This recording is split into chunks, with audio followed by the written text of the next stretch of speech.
ഇതിൽ പ്രത്യേക രാഷ്ട്രീയ പ്രാധാന്യമൊന്നുമില്ല. ശ്രീ വി വി പ്രകാശും ഞാനും വളരെ അടുത്ത വ്യക്തിബന്ധമുള്ളവരായിരുന്നു ദീർഘകാലമായി. ഞാൻ പ്രീ ഡിഗ്രിക്ക് പഠിക്കുന്ന കാലത്താണ് അദ്ദേഹത്തെ ആദ്യമായിട്ട് പരിചയപ്പെടുന്നത്. അതിനുശേഷം അദ്ദേഹം വിട പറയുന്നത് വരെ ആ ബന്ധത്തിന് ഒരു തരത്തിലുള്ള ഉലച്ചിലും ഉണ്ടായിരുന്നില്ല.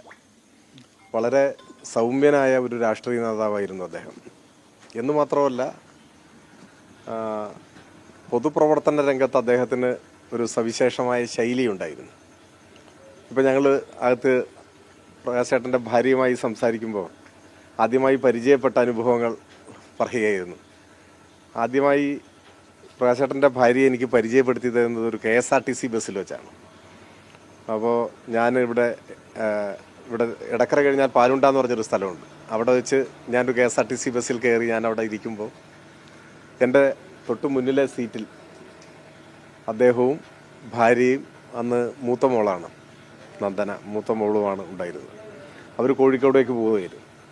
അപ്പോൾ ആ KSRTC ബസ്സിൽ വെച്ചാണ് അദ്ദേഹം വൈഫിന് എന്നെ പരിചയപ്പെടുത്തി കൊടുക്കുകയും ഞങ്ങൾ സംസാരിക്കുകയൊക്കെ ചെയ്തു.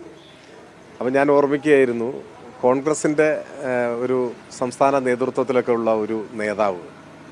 അദ്ദേഹം യൂത്ത് കോൺഗ്രസിൻ്റെയും KSUവിൻ്റെയും ഒക്കെ സംസ്ഥാന ഭാരവാഹിത്വത്തിലുണ്ടായിരുന്ന ആളാണ്. പിന്നീട് DCC പ്രസിഡൻ്റൊക്കെ ആയി. അപ്പോൾ ഞാൻ പരിചയപ്പെടുന്ന ഒരുപാട് വർഷങ്ങൾക്ക് മുമ്പാണ്. പക്ഷെ അന്നും അദ്ദേഹം കോൺഗ്രസിൻ്റെ അറിയപ്പെടുന്ന നേതാവാണ്. യൂത്ത് കോൺഗ്രസിൻ്റെ സ്റ്റേറ്റ് സെക്രട്ടറി സ്ഥാനമൊക്കെ വഹിച്ച് അത് കഴിഞ്ഞ് കോൺഗ്രസിൻ്റെ അറിയപ്പെടുന്ന നേതാവായിരിക്കുന്നു. അങ്ങനെ ഒരു നേതാവിനെ KSRTC ബസ്സിൽ വെച്ച് കേരളത്തിൽ നിങ്ങൾക്ക് കാണാൻ പറ്റില്ല സാധാരണഗതിയിൽ. അപൂർവം ആരെങ്കിലും ഉണ്ടോ എന്ന് എനിക്കറിയില്ല. ഞാനങ്ങനെ ആരെയും ഇകഴ്ത്താൻ ഉദ്ദേശിക്കുന്നതല്ല.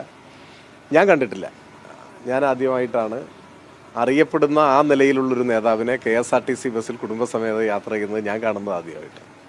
അപ്പോൾ അതൊരു സൂചനയാണ്, അല്ലെങ്കിൽ അതൊരു അടയാളമാണ്. അപ്പോൾ അങ്ങനെയുള്ള ലാളിത്യവും സത്യസന്ധതയും സൗമ്യമായ പെരുമാറ്റവും എല്ലാം ഉണ്ടായിരുന്ന വ്യത്യസ്തനായ ഒരു കോൺഗ്രസ് നേതാവായിരുന്നു അത്. വ്യത്യസ്ത പാർട്ടിയിൽ പ്രവർത്തിക്കുന്ന സമയത്തും ആ നിലയിൽ പരസ്പര ബഹുമാനം എല്ലാ കാലത്തും പുലർത്തിയിരുന്നു. വേറെയും വ്യക്തിപരമായ ചില അടുത്ത ബന്ധങ്ങളും അനുഭവങ്ങളും ഞങ്ങൾക്കുണ്ട്. അത് ഞാനിപ്പോൾ അങ്ങനെ എല്ലാ കാര്യങ്ങളും വിശദീകരിക്കുന്നില്ല എന്ന് മാത്രം. അപ്പോൾ ഇവിടെ